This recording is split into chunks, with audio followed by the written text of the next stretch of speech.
The exhibition is a collection of 9 pieces that represent one, a proof of concept, and the others are a reflection of interpreted interviews with 8 different women that were about their stories and themselves and their power during the shelter in place, at the height of shelter in place during the COVID pandemic last year. And because the subject matter is so sensitive and so personal, the women did not want to do a Zoom or video interface for the healing circle. So I retracted and just started to think inwardly, how could I make the process sincere and meaningful, and decided to interview each woman through a conversation much like this, but over the phone, just old-fashioned, and interpreted those interviews in really symbolic ways that really look like surreal dreamscapes where their ideas and feelings about whatever they were processing are very symbolic elements in each of the pieces.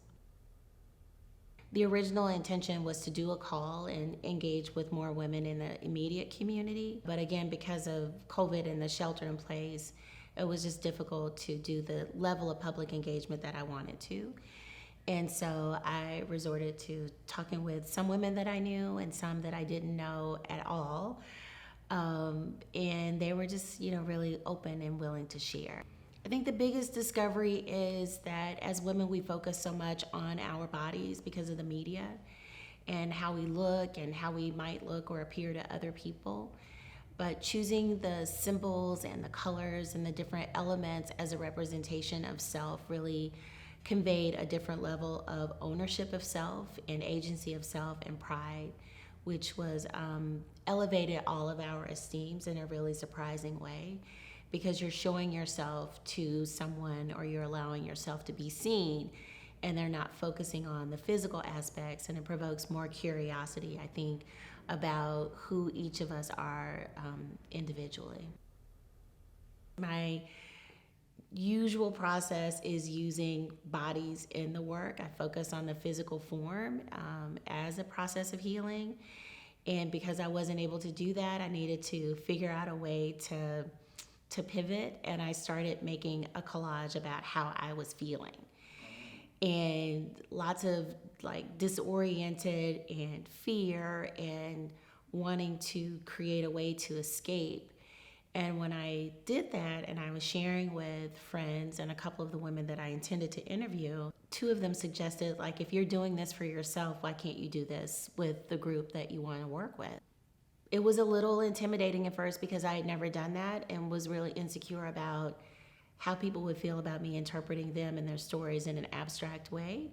But I felt really good about my expression and being able to get these things out that I was feeling. I call that my proof of concept that it worked for me and was a process for me.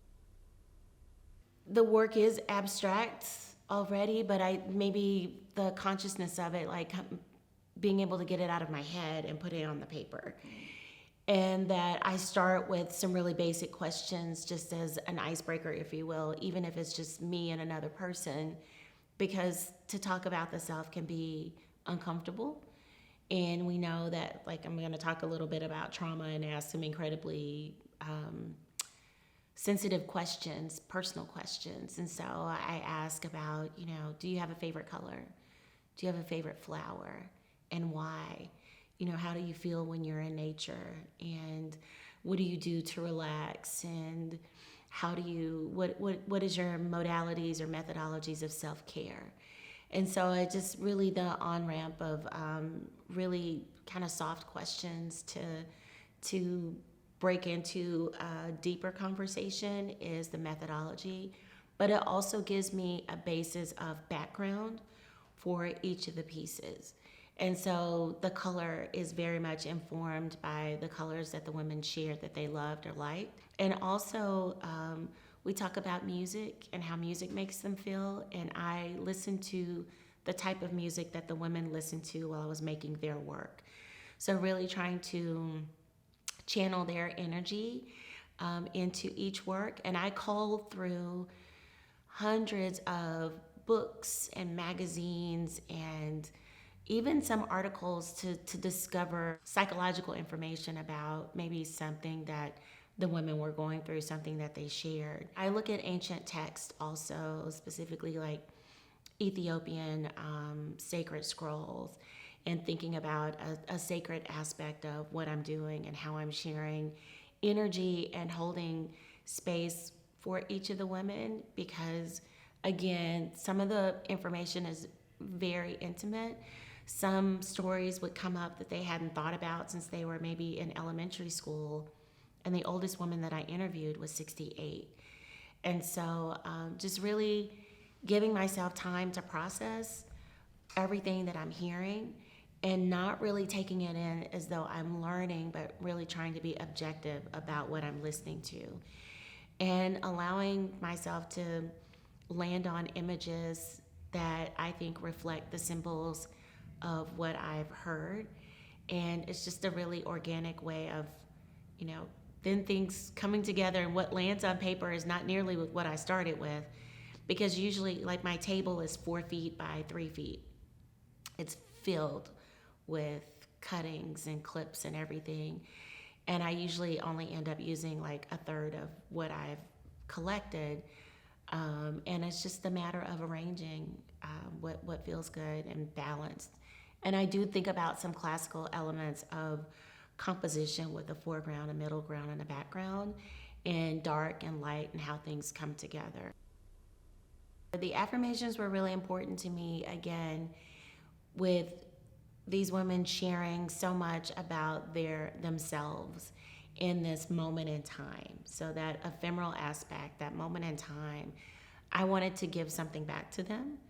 And so my gift to them were these affirmations, that when women are when women are in community with each other, we tend to uplift and build each other up, in our Bible studies and in our craft classes, our social groups, and all of that. And because we weren't in a healing circle and all of this was by phone, we couldn't hug and touch and share tears and all of that. The affirmations were important to me to give back to each woman, to say, I hear you, I see you, and I'm in solidarity and in community with you.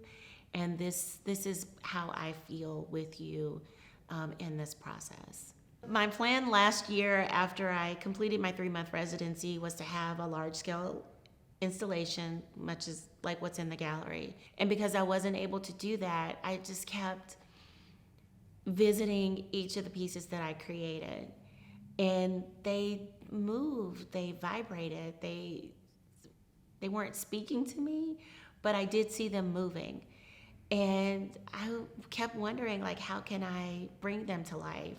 And so I purchased some software, and in the nights when I couldn't sleep because we were in the upside down, I just started going through the training modules and the software and learning how to do these simple animations. And I love them, and I want to do more, because I imagine myself walking through each of these dreamscapes. As far as my studio practice, I have at least one other residency that's coming up next summer in San Diego. And it's a whole series working with women also. Hopefully I'll work with women of different ages. This will be a community of Black women, and also about the agency of ourselves and how we see ourselves, or how we're represented in popular culture and popular media. And I'm hoping to collaborate with a costume designer, a theater person, a photographer, and expand my technical expertise into augmented reality. And this morning I was thinking of, with the augmented reality, that if I can hone in on it the way that I want to, that each woman that participates will get an avatar also. And so it's creeping into Afrofuturism as the genre. And I think I've always lived in that space anyway, just kind of in the land of make-believe. And so I'm really excited to have the opportunity to continue to think about that.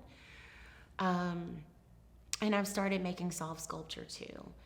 And so I'm not sure where this one is going to go, but it does have a firm idea around it.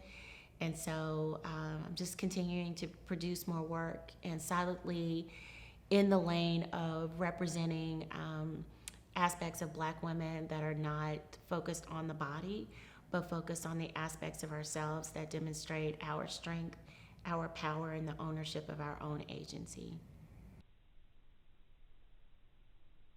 This is a great opportunity, and on or off the record, I just wish there were more institutions and organizations in the city that helped Black artists produce their work, so that more of it could be seen, and we could develop, a culture of collecting and seeing our work in different spaces. Very good. So I appreciate the opportunity.